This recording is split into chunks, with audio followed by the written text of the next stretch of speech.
लेंगे में आज हमारे साथ में झारखंड की प्रमुख कपड़ा मंडियों से हमारे साथ में व्यापारी लाइव जुड़ चुके हैं। हमारे साथ में हजीराबाद से सदानंद सिंह जी जुड़ चुके हैं। हमारे साथ में गिरडी से दीपक जी मोदी जुड़े हुए हैं। हमारे साथ में गढ़वा से कमलेश जी अग्रवाल जुड़े हुए हैं। पहले तो आप सभी का स्वागत है हमारे खास कार्यक्रम के अंदर। धन्यवाद जी। दीपक जी आपसे शुरुआत करते हैं। क्या कहोगे, वर्तमान की परिस्थिति किस प्रकार की है? जी सबसे पहले आपको नमस्कार, श्रद्धा भैया को नमस्कार, कमलेश जी को नमस्कार। पोजीशन तो बहुत अच्छी नहीं है। पिछले साल लॉकडाउन हम लोगों ने झेला, उससे हम लोग उबर ही रहे थे कि ये दोबारा लॉकडाउन हो गया। काफी माल हम लोगों के पास स्टॉक में पड़ा हुआ है। हमारा काम सब उधार का है। व्यापारियों में बहुत सारा रुपया जाम पड़ा हुआ है क्योंकि उनकी दुकानें भी बंद हैं। हम उनसे तगादा भी नहीं कर सकते हैं, लेकिन हमारी जो साख है, हमारी जो इज्जत है, हमको मंडियों में पेमेंट उसी हिसाब से करना पड़ेगा। हमारा माल बिके चाहे नहीं बिके, इसलिए परेशानी काफी है। जी कमलेश जी क्या कहोगे, गढ़वा की स्थिति किस प्रकार की है? पूरे झारखंड और सबके घर में अच्छे घर। आपकी आवाज क्लियर नहीं आ रही है। इसका नतीजा है कि कोई भी एक महीने से कपड़ा ठीक हो और जी आपकी आवाज के गोडाउन में कमलेश जी आपकी आवाज क्लियर नहीं आ रही है।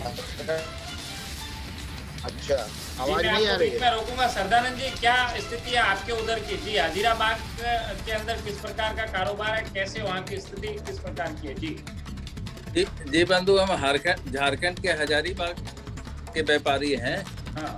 स्थिति तो यहाँ पे बहुत भयावह है ना। पिछले साल कपड़ा जो कम दाम का कपड़ा नहीं बिका था, जो लगन का स्पेशल चीज होता है, तो इस साल बड़ा स्टॉक है ना हम लोग के पास में अटक गया है। और आगे जो फेस्टिवल का जो सीजन आने वाला है उसमें भी ये कपड़ा काम नहीं आता है।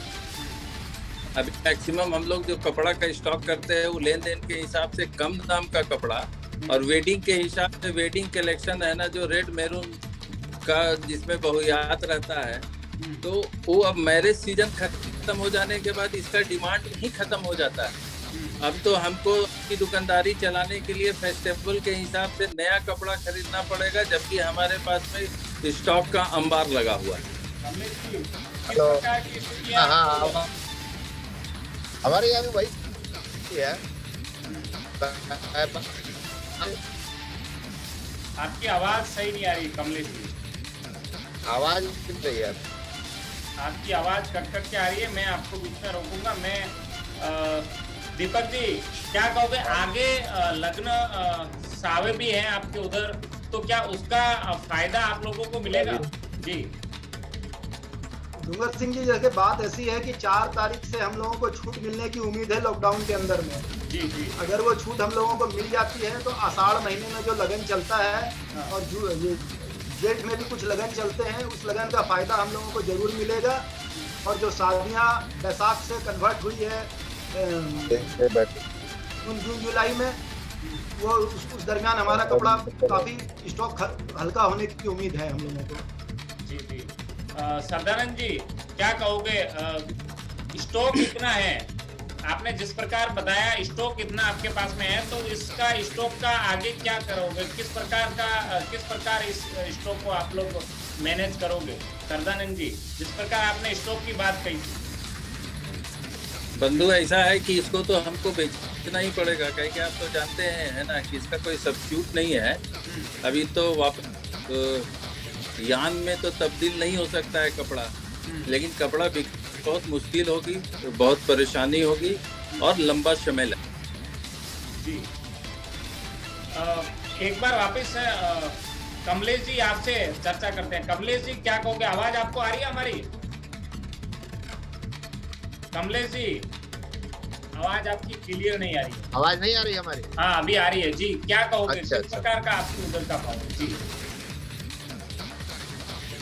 शुरू में अगर बारिश नहीं हुआ, मानसून थोड़ा लेट है, तो व्यापार बहुत अच्छा रहेगा। यदि जून में बारिश नहीं रही तो व्यापार अच्छा रहेगा। जी यही कहना आपका? अच्छा रहेगा, अच्छा रहेगा। और जो हमारे सदानंद भैया ने आपकी आवाज सही नहीं आ रही है। श्रद्धानंद भैया ने जो कहा हाँ, कि वेडिंग कम दाम किसको आगे के बिके नहीं बिके, अब पूरा नया मेल लगाना पड़ता फेस्टिवल के हिसाब से सारा राखी और तीज चलता है, तीज चलता झारखंड में चलता। आपकी आवाज सही नहीं आ रही है, मैं बीच में आपको रोकूंगा सदानंद जी, सॉरी कमलेश जी, आपकी आवाज सही नहीं आ रही है, मैं आपको बीच में रोकूंगा। सदानंद जी, क्या सरकार आपको प्रशासन वहाँ की झारखंड सरकार क्या पिछली बार जैसे इतने दिन काफी लंबे टाइम तक लॉकडाउन रहा और इस बार भी लॉकडाउन रहा, तो क्या सरकार आपको इसका कुछ मदद नहीं करेगी इस बार? देखिए बंधु, बहुत साधारण सी बात है ना कि पिछले साल का सरकार से क्या उम्मीद लगाए बैठे हैं? यदि पिछली बार भी ऐसा हुआ, इस बार भी हुआ, तो क्या सरकार से उम्मीदें भी होगी ना आप लोगों की, व्यापारियों की? पिछले बार तो हम लोग अपने यहाँ पे झारखंड सरकार से बहुत ज्यादा उम्मीद नहीं रख सकते हैं। देखिए अभी बंगाल में अभी भी कपड़ा लॉकडाउन में बेचने का कुछ छूट दिया गया है कुछ समय क्या जी, और पिछले बार बिहार में जो लॉकडाउन खुला था उसके काफी दिनों के बाद झारखंड में लॉकडाउन खोला गया था। पिछले बार लॉकडाउन का दिशा निर्देश सेंट्रल गवर्नमेंट के हाथ पे रहता था, तो हम लोग को कुछ स्टाफ के पीएफ वगैरह में कुछ फैसिलिटी भी दी गई थी, लेकिन अब तो कोई कार ही नहीं दिख रहा है ना सेंट्रल गवर्नमेंट की तरफ से कोई हमारे जैसे सामान्य व्यापारी के लिए या फिर टेक्सटाइल इंडस्ट्री के लिए अभी तक कोई घोषणा नहीं है। और हमको लगता है कि इसका खामियाजा टेक्सटाइल इंडस्ट्री को देखना पड़ेगा, जबकि टेक्सटाइल इंडस्ट्री बहुत बड़े वर्ग को रोजगार देता है। अब हम लोग भी बहुत चिंतित हैं कि अगर 100 स्टाफ रखते हैं तो हम 80 स्टाफ में कैसे काम चलाए, है ना, क्योंकि ये बोझ अब बढ़ता जा रहा है। जी, क्या कहेंगे दीपक जी क्या कहेंगे, किस प्रकार आप लोग क्या आपको क्या लगता है कि आगे इस नुकसान से, ये मंदी से कैसे उभर पाएंगे, इसके लिए आप क्या कहेंगे? जी, कुछ भी नहीं है, परचेजिंग पे रोक लगानी पड़ेगी और जिस व्यापारियों के ऊपर में ज्यादा पैसा बांटती है उसको माल के लिए ना करना पड़ेगा, सारी स्थितियां कंट्रोल हो जाएगी। स्थिति पैनिक नहीं है, स्थिति खराब है लेकिन स्थिति पैनिक नहीं है। अगर ये जून जुलाई का लगन अच्छा चल जाता है तो सारी स्थितियां वापस नॉर्मल हो जाएगी। जी, वापिस एक बार कमलेश जी आपके पास में आते हैं। कमलेश जी, किस प्रकार की कपड़े की मांग मंडियों में रहेगी यदि इस प्रकार की स्थिति यदि आगे रहती है और आगे सीजन भी नहीं है, तो किस प्रकार का कपड़ा मार्केट में वहाँ आपके झारखंड में बिकेगा? जी, झारखंड में तो अपने तीज भी नहीं चलता है, रक्षाबंधन भी नहीं के बराबर चलता है, और जैसे पिछले वर्ष हमारे यहाँ नवंबर का लगन भी नहीं चलता है जाड़े वाले झारखंड में, खास करके छोटे जगह करते हैं। लेकिन पिछले वर्ष लॉकडाउन के चलते जो शादियां रुक गई थी अप्रैल मई में, उसमें से बहुत सी शादियां नवंबर दिसंबर में हुई। तो इस बारे में हम लोग उम्मीद करते हैं जो शादियां हैं जिन्होंने कैंसिल कर रखा है कोरोना के चलते, वो 100% नवंबर दिसंबर के सेल में वापस आएगा। लेकिन जैसे श्रद्धा भैया हमारे बता रहे हैं तो ऑलरेडी जो वेडिंग साड़ी है या कम दाम की साड़ियां हैं वो एक बार डंप हो गया।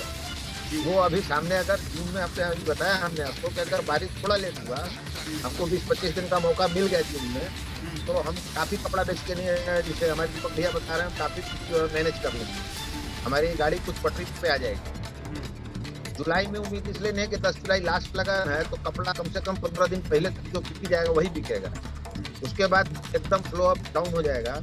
और अगर उसके बाद हम लोग कपड़ा व्यापारी को बांध भी नहीं देते हैं तो वो 4 महीने 3 महीने के लिए वो घर पे जाकर सो जाएगा, पेमेंट कोई भी दशहरा से पहले देने नहीं आएगी, और दशहरा के टाइम में उसको दशहरे का भी कपड़ा चाहिए और जगह का माल चाहिए। कौन सा कपड़ा अभी जैसे सीजन भी नहीं रहेगी उसके बीच में, क्योंकि 12 महीना दुकान जिस दुकानदार ने खोल रखी है उसको तो दुकान खोलनी है, लेकिन वहाँ पर किस प्रकार की गिराकी रहेगी, कौन सा कपड़ा ज़्यादा बिकेगा? जैसे कि बाहर की मंडियों में सस्ती रेंज बिकती है, तो लेकिन झारखंड में किस प्रकार की रेंज में गिराकी जरूर रहेगी? जी भैया, अब आगे जून के लगन के बाद जो भी बिकेगा सब फैंसी बिकेगा, क्योंकि वो हाँ फैंसी बिकेगा, इसलिए बिकेगा वो यूज के लिए लोग लेंगे। बांटने वाला कपड़ा जो शादी विवाह में अपने रिश्तेदारों को लोग बांटते हैं वो कम दाम का पड़ जाता है, लेकिन फिर उसके बाद जो काम आता है वो अपने निज काम के लिए, चाहे जितिया हो, तीज हो, रक्षाबंधन देना हो और किसी त्यौहार के हिसाब से सावन के हरिताल का यहाँ जाता है, उस तरह से जो भी जाएगा वो निजी यूज के, अपने निजी यूज के लिए लोग लेंगे, और वो जब भी लेंगे फ्रेंडशिप में लेंगे, जी चालू माल नहीं सरदानंद जी, बिकेगा। सरदानंद जी आपके पास में आते हैं। सरदानंद जी, किस प्रकार की ग्राहकी रहेगी, कैसा माल झारखंड में इस माहौल के अकॉर्डिंग बिकेगा, कौन सा कपड़ा कौन सी रेंज में बिकेगा? जी बहुत सिंपल सा है बंधु, है ना कि शादी के बाद का जो सीजन आता है फेस्टिवल का, उसमें लोग पर्सनल यूज के लिए कपड़ा खरीदते हैं। उसमें कपड़े ना उसका टेस्ट फैशन के डिमांड के हिसाब से है ना कपड़ा बिकता है। और आप तो जानते हैं कि कपड़ा अगर कोई बहुत दिन तक पड़ा हुआ रह गया तो बिकना तो मुश्किल होता है। इसलिए तो जो बाजार में नया कपड़ा बनेगा, जो सूरत नया बनाएगा, उसी का डिमांड फिर आएगा, समझेगी नहीं। हम पुराने स्टॉक का रोना लेकर के हम अपने व्यापार को आगे नहीं बढ़ाने पाएंगे।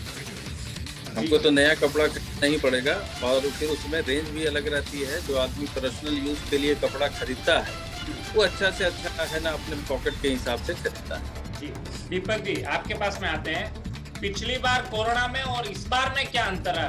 पिछली बार इतने दिन लॉकडाउन रहा और इस बार भी इतने दिन है। पिछली बार से इस बार कितना ज्यादा नुकसान का अंदाजा लगा सकते हैं कि कितना नुकसान पहले हुआ था और इस बार कितना हो सकता है?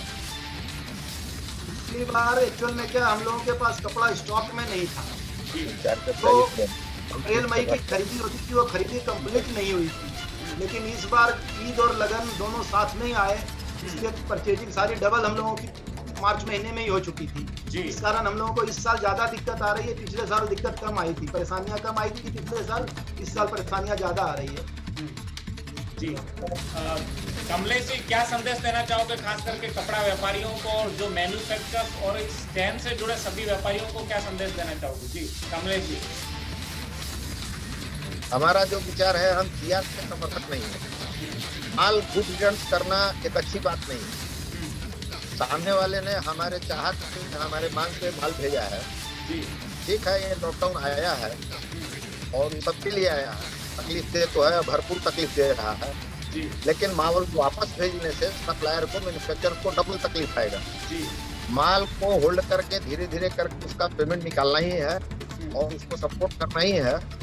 माल वापसी कोई मसले का हल नहीं है।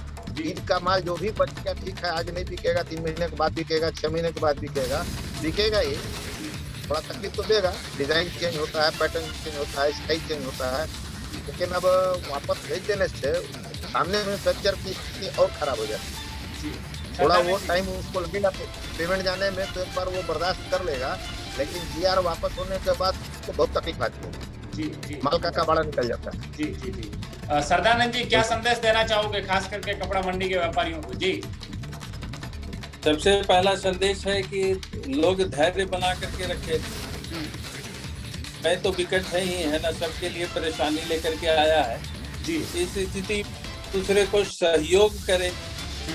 ये आज जो भी बात है, जैसे कमलेश जी सहयोग की बात बोल रहे हैं, जिससे जो बन पड़ता है एक दूसरे को सहयोग करे। कहे कि इंडस्ट्री है ना, चाहे वो होलसेलर हो, मैन्युफैक्चरर हो या रिटेलर हो, सबका पारस्परिक संबंध रहा है। इसलिए अगर किसी को तकलीफ है तो उसको थोड़ा राहत देना चाहिए, और जो थोड़ा जिसके पास में संपन्नता है ना, तो उसका भी अगले को राहत मिलना चाहिए। जी जी दीपक जी, क्या संदेश देना चाहोगे खास करके सभी व्यापारियों को, मैन्युफैक्चरर्स, रिटेलर्स, आपकी इस चैन से जुड़े हुए सभी व्यापारियों को कोरोना के साथ साथ में क्या संदेश देना चाहोगे? जी सर देखिए, सूरत के जो सप्लायर हैं उनका दिल पूरे बहुत देश बड़ा के, है। सूरत के नहीं, पूरे देश के लोगों को पूरे देश के, हमारे चैनल के माध्यम पूरे से। देश जी। के मान लीजिए आप, लेकिन खासकर सूरत के सप्लायरों का दिल बहुत बड़ा है। हाँ। वो कभी भी पैसे के लिए तकादा नहीं करेंगे इस सिचुएशन में, ये हम लोगों को विश्वास है। जी और जब उनको हमारे पे विश्वास है तो हमारे जो कस्टमर हैं, हाँ। तो जिसको कपड़ा हम लोग बेचते हैं, उन लोगों को भी हमारे पर विश्वास है कि भाई ये कभी पैसा नहीं मांगेंगे अभी हमसे। हाँ। तो इसी तरह से एक दूसरे का साथ रहेगा, एक दूसरे का सपोर्ट रहेगा, तो ये वक्त निकल जाएगा। धैर्य का समय, सबको धैर्य बना करके रखना है, और कुछ नहीं है। चलो, बहुत बहुत धन्यवाद आप सभी का। तो ये थे झारखंड की प्रमुख कपड़ा मंडियों के व्यापारी, जिन्होंने साफ तौर पे संदेश दिया कि धैर्य बनाकर रखे, धैर्य बना के रखोगे, आने वाला जो समय है वो बहुत अच्छा रहेगा। बहुत बहुत धन्यवाद आप सभी का। धन्यवाद जी। धन्यवाद जी।